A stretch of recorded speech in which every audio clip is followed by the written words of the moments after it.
You know, in these teachings and these practices, there's a thing called the gap. You know, there are some people that I used to hang out with that were studying human consciousness, and one of these people started an international consulting corporation for businesses, and they called it the gap. And the reason they called it the gap is because there's a gap between what's possible and the way it is, right? There's a gap. There's a gap between the possibilities we talk about here, that it's possible to be happy, regardless of your circumstances. It's possible to be satisfied, regardless of your circumstances. It's possible to experience real love. It's possible to function effectively in the world and not create messes in your relationships with people, and not create messes in your relationship with yourself, and not continually reenact the same patterns, right, that play, right, that have you continue to stay in the same rut, to have you continue to fall into the reactive patterns of emotions that are disturbing to you and other people. And so there's this gap, and what I want you to do is to look and see, what's your gap? What's your gap? What's in the space between the possibility and the way it is for you? If it's possible to be free of fear, where are you at with that? If it's possible to have relationships that work, where are you at with that? If it's possible to experience a consistent sense of satisfaction in your life, where are you at with that? You know, all these things, you know, it's very important in this work of meditation to understand that you're practicing meditation to get out of a rut. You're practicing meditation to get free from the tyranny of your own mind. Yeah, you're practicing meditation to get free from the tyranny of your own mind, right? What's that mean? It means that when you're operating in the thinking activity, when you're living in thought, right? As Richie Davidson, the neuroscientist, said, right? A wandering mind is an unhappy mind. When you're living in thought, and 70% of that thought activity is a wandering mind, right? If you pay attention to that wandering mind, you'll see this is not good. This is not good, because it's 100% about you, and it's 100% about what you want. You know, when you're daydreaming, when your mind's wandering, watch what it's doing. It's all about you. It's fear-based mind wandering, right? Concern. Your thoughts are thoughts that are concern, right? Your thoughts are thoughts that are apprehensive thoughts, right? Worry, rumination, concern, right? What am I going to get? What do I want? What do I not want? What happened last year? What happened 10 years ago? What's going to happen tomorrow?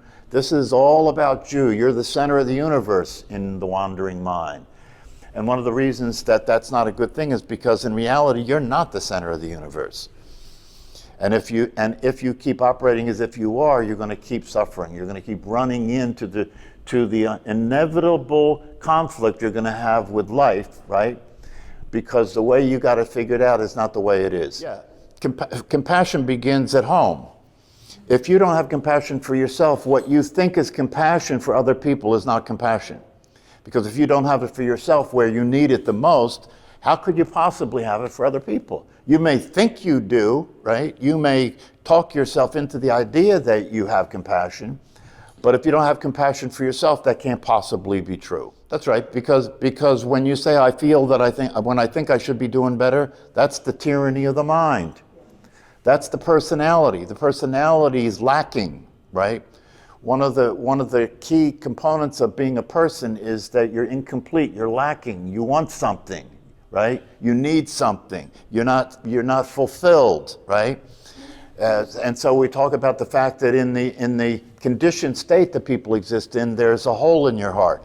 There's a hole in your belly. There's emptiness there. There is something that is, and for a lot of people, they don't know what that is. They try and fill that void, with food, or fill that void with activity, or fill that void with substances, right? But nothing will ever fill that void, right? Nothing can ever fill that void because the void is a function of the mistaken identity. The void is a function of considering yourself to be something you're not. Yeah, and when you consider yourself to be something that you're not, that which you think you are, that which you're considering yourself to be, right, is insufficient for the challenge of life. Yeah, who you consider yourself to be, who most people consider themselves to be, is insufficient for the challenge of daily life. That's why you're suffering, okay? And when it doesn't work, right, the tyranny of your mind continues. When it doesn't work, the mind says, oh, you're not good enough, or you're not worthy, right? Yeah, you're not good enough, something's wrong with you, right? And organized psychology doesn't help, right? Because when you come into my office, well, when you come into a psychologist's office, not when you come into my office, but when you come into a normal psychologist,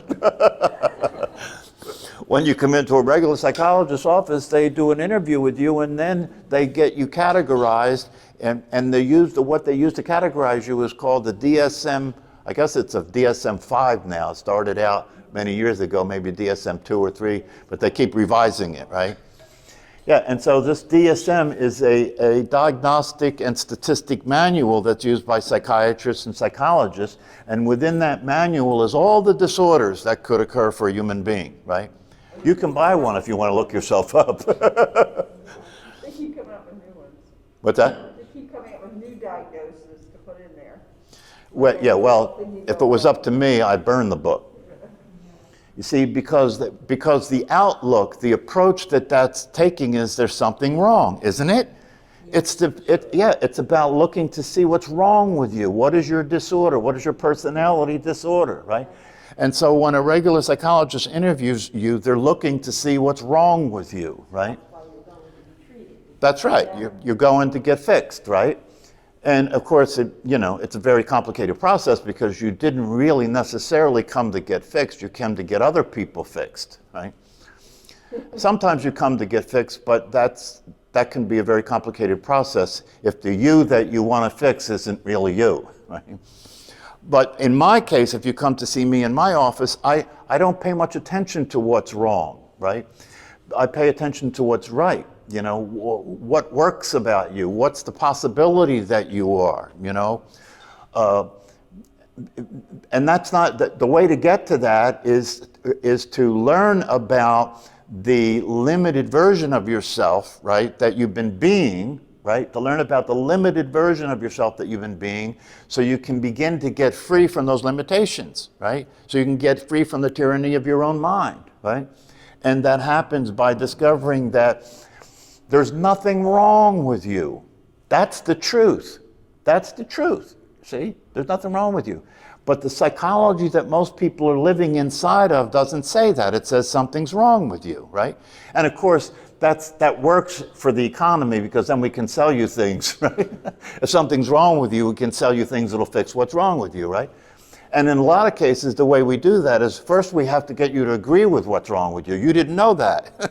You didn't know that was wrong with you. But now we're telling you that's wrong with you and we have the fix. So we have the problem and the solution all at once. First of all, I don't want to go down a road that's never going to exist, right? And so what I mean by that is to say if you get rid of everybody's ego, well, that's never going to happen, right? So I can't even tell you what that would be like because I find it unimaginable. Without ego, would there be thought? Yeah, without ego, you wouldn't be talking to me right now, right? Yeah, ego, and see, this is a very important thing to understand, and a lot of times this gets misunderstood.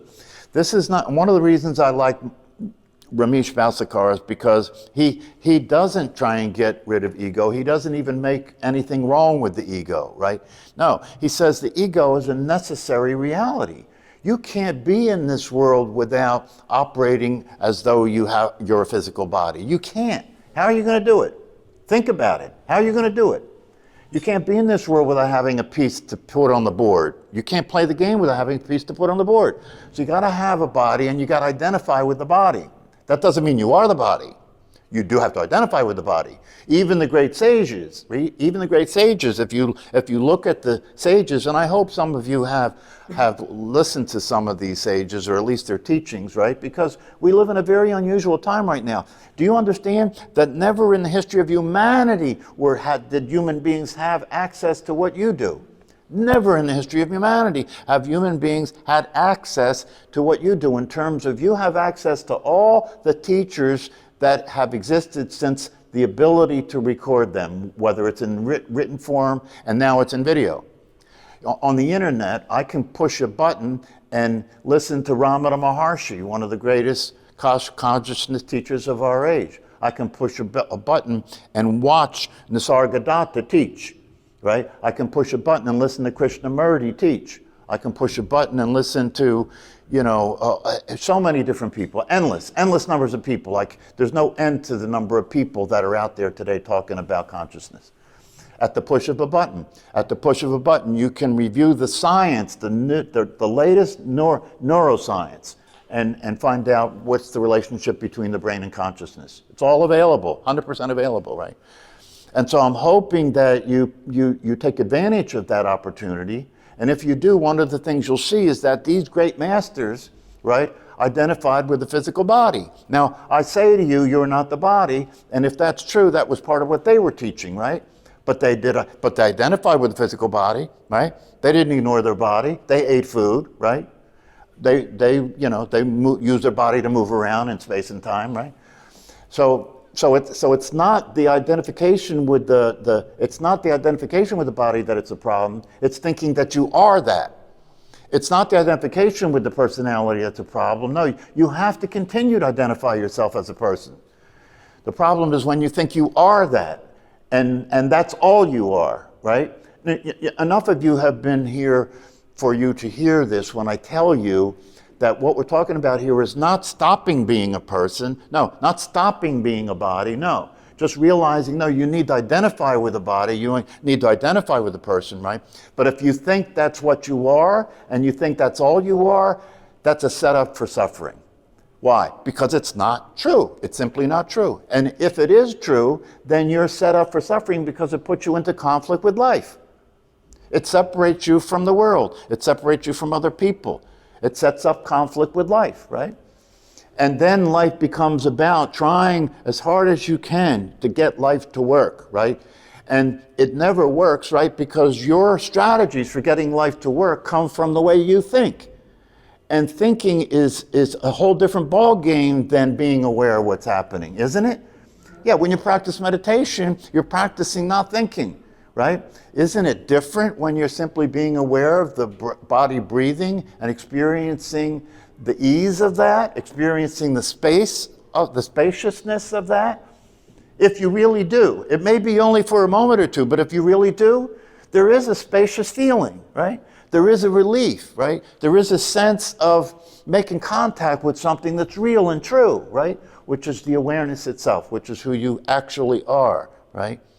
And so it does make a difference to understand that your true nature is the ability to be aware of what's happening without necessarily having to think about it. You're doing it right now, right? You're doing it right now. It's very important to understand what we're talking about here is not an accomplishment, it's not an achievement, it's not something that's going to happen. It can never, the realization and experience of what you are, the realization and experience of the truth is never going to happen. It's never going to happen. You know why? Because it is happening. How can something that is going to happen, right? That's what I mean when I say the recognition and experience of the reality of who you are will never occur in the future. It can't, because it's already happening, and it's now that it's happening. It's always happening now, right? Yeah, so who you are, the awareness that is the reality of you is here now. That doesn't have to, it's not something that can happen or is going to happen, it's something that is happening, right? And therefore, what this work is recognizing what you're not. It's a negation process.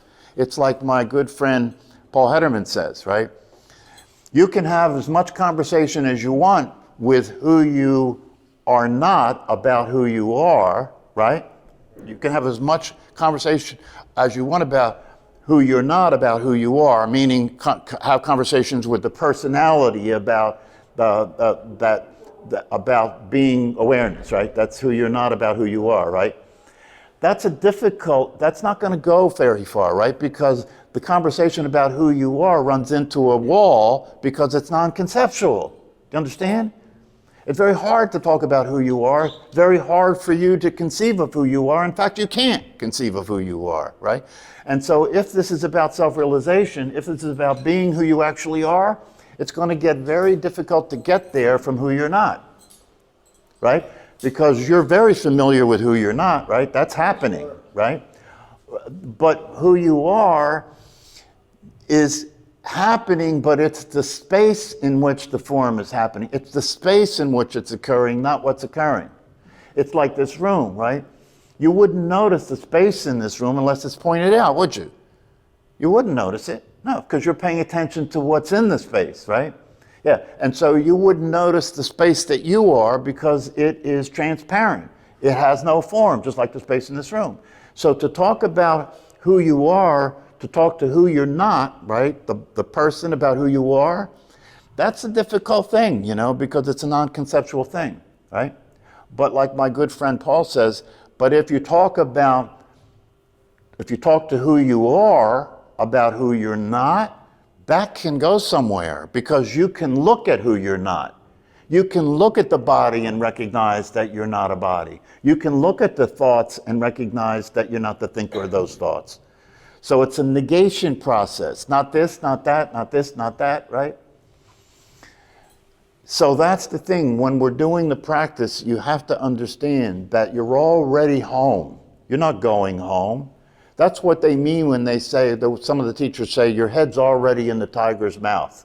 You know, you who think you're going to realize the truth, you who think you're going to be who you are, is already who you are, right? And if you think there's anywhere else to go, you're mistaken. There's nowhere else to go. There's nowhere else to go. You can either run away, right? You can either run away because this scares you, because you think you're going to not be who you've been being, and then what? You'll go psychotic, right? You'll go mad, right? You can either run away because you're scared. And if you do, where are you going to run to? Where are you going to run to, right? If you go to Europe, you'll be in Europe. But it's the same mess in Europe. Right? Where are you going to run to, right? And if you do think you can run to somewhere and you run to Europe, or you do, you know, whatever you do to get away from this and find something that's going to work better for you, right? You'll be back. You know how I know? Where are you going to go? Where are you going to go? The only thing you can do is go back to what you already thought was real and true, right? Try and work that again, right? Until it gets so uncomfortable that you give up and come back again. So your head's already in the tiger's mouth. There's nowhere to go. You might as well surrender. That's why they say surrender. Surrender, because there's no, you will never get the life of the person to work. You can't get the life of the person to work. Right? So the understanding is very, very important in these teachings, right? And one of the reasons somebody might go away after they've been exposed to the teaching and the practices, because they don't yet understand enough to realize that there's nowhere to go. There's nowhere to get away. They don't understand enough to realize. So understanding is very important. I was talking to somebody today that was telling me how difficult they were finding it to practice meditation at all. And by the way, that's pretty common, right? How difficult. You're all shaking your head. No, but that's pretty common. And when they were saying that to me, I was saying, oh, I remember that. And I have to remind myself that that's the case, right? How difficult it was for them to practice meditation at all. And this person had the book that I wrote for this class, right? And they said, I looked at the table of contents, and it was interesting. I can't believe I don't read it. But that's a person that's being controlled by their thinking. Do you understand? Because they'll pick the book up and they'll look at the cover, and they'll look at the table of contents, and the voice in their head will say, oh, that looks pretty interesting. You know, this stuff is neat. It's, but I'm hungry, so I'll get back to this, right? That's how it goes, you see. And even and this person that I happen to be talking to today was telling me, but when I talk to you about this stuff, I find myself getting excited. I find myself feeling inspired. I find myself thinking that there is real possibility here. I might actually be happy. I could actually be happy, right? That's during the conversation, right? Because I'm inspiring the person. I'm blowing air. Inspiration means you're blowing life into. Inspiration, right? I'm blowing life into the person, right? But then when I'm gone and they're left to their own devices, right? It's like, oh, I don't know. Right? I'm pretty tired, right? All that starts to run, right? And they have no ability to do anything about it, right? So one of the first things you have to do to begin to experience the truth is stop acting as if the voice in your head is you. Stop following that thing. Stop listening to it. It's not your friend. The purpose of that voice is to get the body to survive and to get the idea you have of yourself as a person to survive, right? And the reason that resistance occurs is because the way the program is operating in your brain, the program runs in such a way that if you're not being a person and you're not being a body, then you must be dead. That's what the program thinks, right? But it's a dumb machine. It's a dumb program. If it was conscious, it would relax because it would know that's not true. And it's not conscious, and therefore it can't relax. You are conscious, and therefore you can relax because you can see what's true. Your consciousness is available for you to actually see what's true. Your brain's not conscious. It's not available to see what's true. It can only work with the data that you put into it. It can only work with the information you put into it. But the information you put into it is distorted. It's misinformation. You've been misinformed about reality. You've been misinformed about who you are, and that data has gone into the brain, the computer, and it's using that data for you to function in the world as a person. But that's not actually the case. It doesn't mean that the idea of being a person doesn't exist. No, it does exist, and you'll continue to act as a person, right? But those of you who are familiar with that metaphor that is used where the actor is playing King Lear, I've mentioned it here, right? Those of you who are familiar with that metaphor, right? In that metaphor, the actor continues to play King Lear, right, when he's on stage. So it's not to say there's no King Lear. No, there's a King Lear, but the actor needs to be clear that you're not King Lear. You're the actor acting as King Lear. You're not the personality. You're the self. You're the consciousness acting as the personality. That's all. But if you don't know that and you think you are the personality, that means that you're limited to the personality. You know what the personality knows, which is not much. This is very important to understand. Your personality knows shit. Your personality, what you think you know that you're operating with to live your life is nothing compared to what's available. It's nothing compared to what there is to know. It's nothing. It's foolish for you to believe that what you know is enough to live your life effectively. That's foolishness, right? But if you make contact with the truth of yourself as awareness, right? As Einstein discovered, if you make contact with your truth as awareness, you can just be open and receptive, right? And out of your understanding of the truth, and out of your understanding of the true nature of things, you will intentionally be open and receptive and take on what the Zen teachers call the don't know mind, right? Or the beginner's mind, right?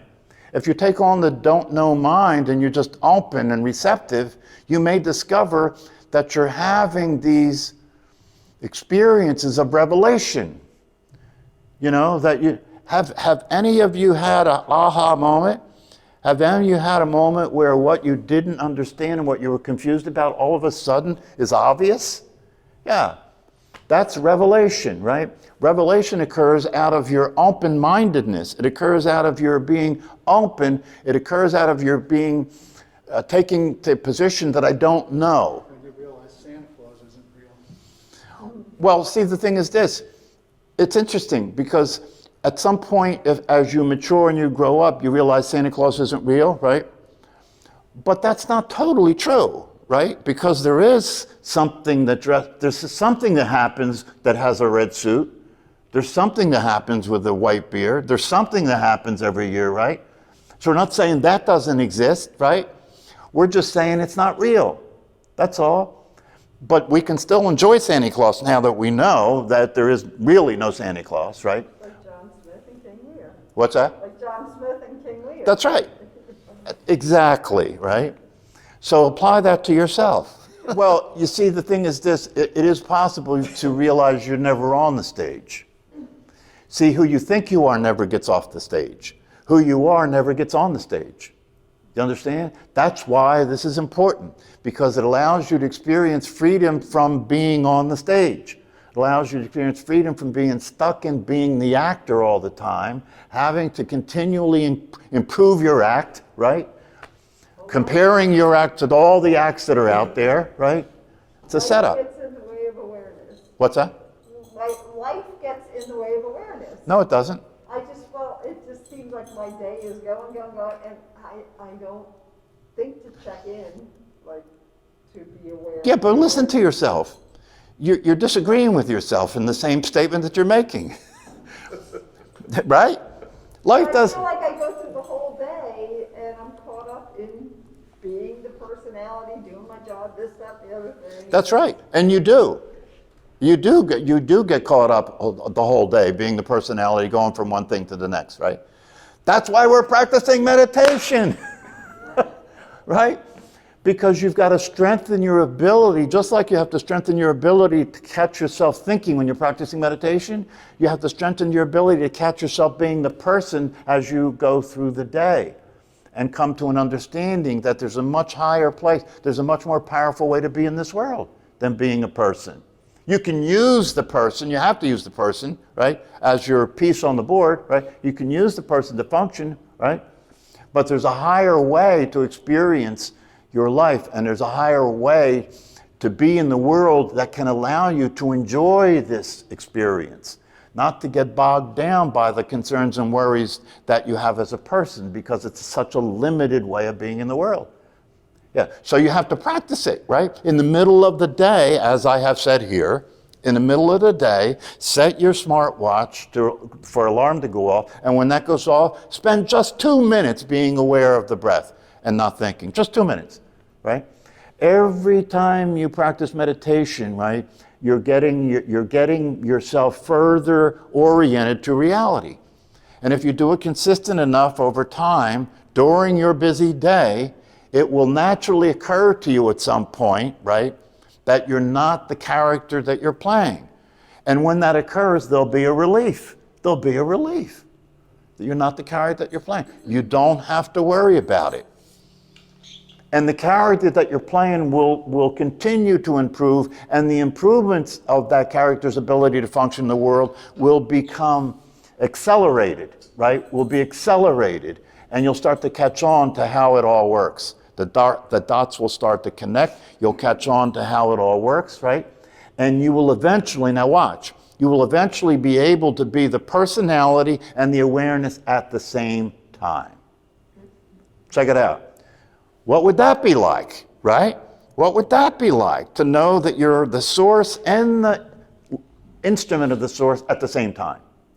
As Ramesh Balsekar said, the problem is you're disconnected from the source, right? You have believed in yourself as a personality that's separate from the source, right?